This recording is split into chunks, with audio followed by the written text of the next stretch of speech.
আসসালামু আলাইকুম বন্ধুরা, কেমন আছেন? গুজরাট থেকে সকল বন্ধুকে জানাই এমএন কিচেনে অনেক অনেক স্বাগত।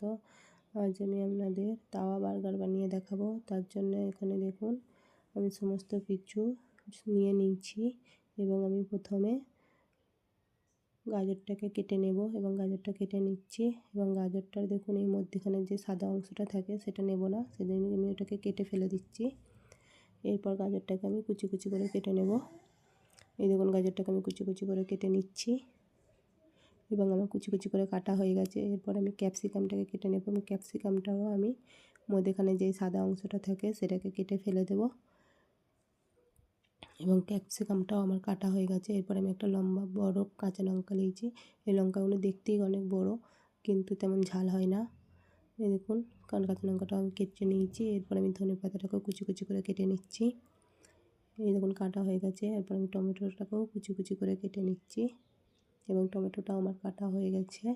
এরপর আমি পেঁয়াজটাও কুচি কুচি করে কেটে নেবো। এই দেখুন এইদিকে আমার সমস্ত কিছু কাটা হয়ে গেছে ও সেদ্ধ আলু নিয়েছি। এরপর আমি ওভেনে একটা কড়া বসিয়ে দিয়েছি। কড়াই আমি 2 চামচ তেল দিয়ে দিলাম এবং আমি পেঁয়াজ কুচি দিয়ে দিলাম এবং পেঁয়াজটা একটু ওটা দিয়ে দিলাম এবং গাজরগুলো দিয়ে দিলাম। এবার ক্যাপসিকামটা দিয়ে আমি এগুলিকে অনবরত নাড়তে থাকবো। এরপর টমেটোটাও দিয়ে দিলাম, দিয়ে আবারও নাড়তে থাকবো।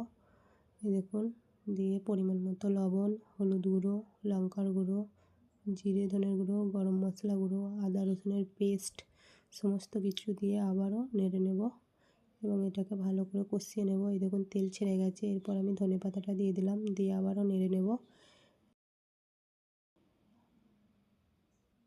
দেখুন দারুণ সুন্দর রঙ এসছে, কালারটাও চেঞ্জ হয়ে গেছে। অনবরত নেড়ে নেওয়ার পর এরপর সেদ্ধ করা আলুটা আমি দিয়ে দেব, দিয়ে আবারও সেদ্ধ করা আলুটা ওইটার সাথে মিক্সড করে নেব। এই দেখুন মিক্সড করে নিচ্ছি এবং কত সুন্দর কালার এসছে।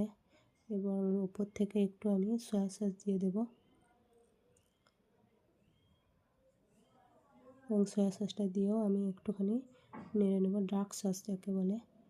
এই দেখুন কত সুন্দর হয়েছে এবং তেলও ছেড়ে গেছে, দেখতে দারুণ হয়েছে। এদিকে আমি পাউ নিয়েছি, বার্গার করার পাউটা, সেটাকে আমি নিয়ে নিলাম, বার করে নিলাম চিকচিকি থেকে। এরপর এগুলিকে একটু তাওয়াতে সেঁকে নিচ্ছি। এই দেখুন তাওয়াটা একটু গরম করে নিচ্ছি, শুধু গরম করা হয়ে গেছে। এরপর আর এক পিঠগুলো দিয়ে তাওয়াতে আরেকবার গরম করে নেব এবং এইগুলোও দেখুন গরম করে নিচ্ছি এবং এইগুলো গরম করা হয়ে গেছে, আমি তুলে নেব। এইভাবে আমি সবগুলোকে গরম করে নিলাম। এরপর প্রত্যেকখানে একটু জেল লাগিয়ে নেব, জেলি লাগিয়ে নিলাম। আপনারা পছন্দ অনুযায়ী যদি জেল খেতে ভালো না লাগে তো জেলটা স্কিপ করতে পারেন। এবং তারপর আমি আলু দিয়ে যে ভেতরের পুরটা করে রেখেছিলাম সেই ভেতরের পুরটা দিয়ে দিলাম এবং ওপর থেকে আবার পাউটা দিয়ে একটা বার্গার তৈরি হয়ে গেল। আমি এইভাবে দেখুন সব কটা বার্গারই তৈরি করে নিচ্ছি। এই দেখুন সব কটা বার্গার একইভাবে তৈরি করে নিচ্ছি। যদি ভালো লাগেন তো পাশে থাকবেন। এই দেখুন এরপর আমি পাউগুলোকে সেঁকে নেব।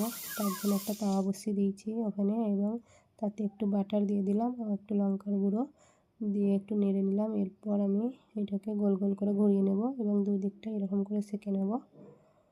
দেখুন কালারটাও কত সুন্দর আসবে এবং কত সুন্দর যা খেতে হবে না, একবার হলেও বানিয়ে দেখবেন, খুব সুন্দর খেতে হবে। এবং কালারটা দেখুন কত সুন্দর এসছে এবং এটা আমার হয়ে গেছে।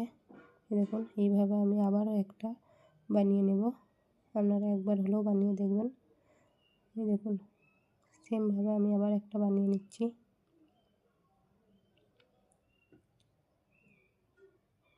এবং এটাও আমার হয়ে গেছে এবং এটাকেও তুলে নেব।